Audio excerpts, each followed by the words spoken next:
2025 వరకు ఎవరైనా సరే మొదటి గ్యాస్ సిలిండర్ బుక్ చేసుకోవచ్చు. దాని తర్వాత 4 నెలలకు ఒకసారి ఒక్కొక్క సిలిండర్ చొప్పున 3 గ్యాస్ సిలిండర్ రాబోయే ఆర్థిక సంవత్సరం దానికి పూర్తి స్థాయిలో నిధులు సమకూర్చాం. ఎక్కడ కూడా పొరపాటు లేదు.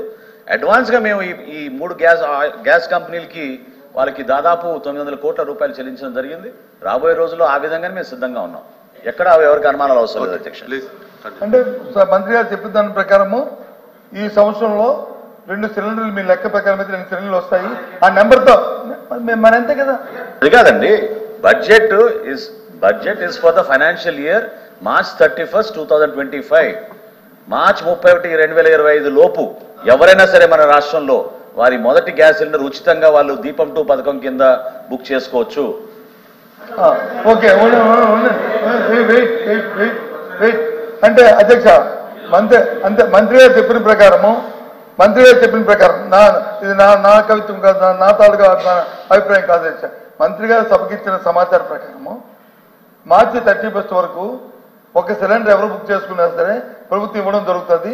వచ్చే నెల 25 ఏప్రిల్ నెల నుంచి ఈ పథకం ఫుల్ ఫ్లెడ్జ్డ్గా అమలు జరుగుతుంది అనేది మీ తాలూకు ఉద్దేశం.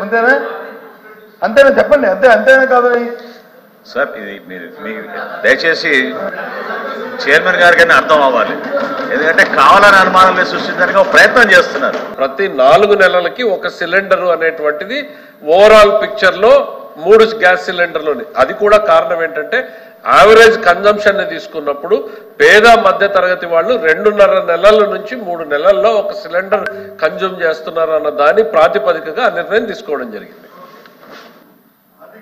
దాని ప్రకారం ఏంటంటే అధ్యక్ష, సపోజ్ సమ్ ఎక్స్పర్సన్ ఏదైతే దీపావళి మన్నాడు వాళ్ళు బుక్ చేసుకున్నారో, వారు చెప్పిన లెక్క 30 లక్షల మంది 40 లక్షల మంది 1 కోటి మంది బుక్ చేసుకున్నారో, వాళ్ళు 4 నెలల తర్వాత ఇది వాడకమైన తర్వాత మళ్ళీ వారు పెట్టుకోవచ్చు. పెట్టుకుంటే ఇస్తామనేది వారు చెప్తుంది.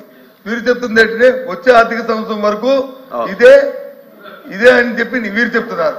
తర్వాత 4 సంవత్సరాల తర్వాత ఇద్దరులో ఎవరు కన్ఫ్యూజ్, మీరు మీ ఇద్దరు క్లారిఫై చేయండి. నాకు లేదు కన్ఫ్యూజ్.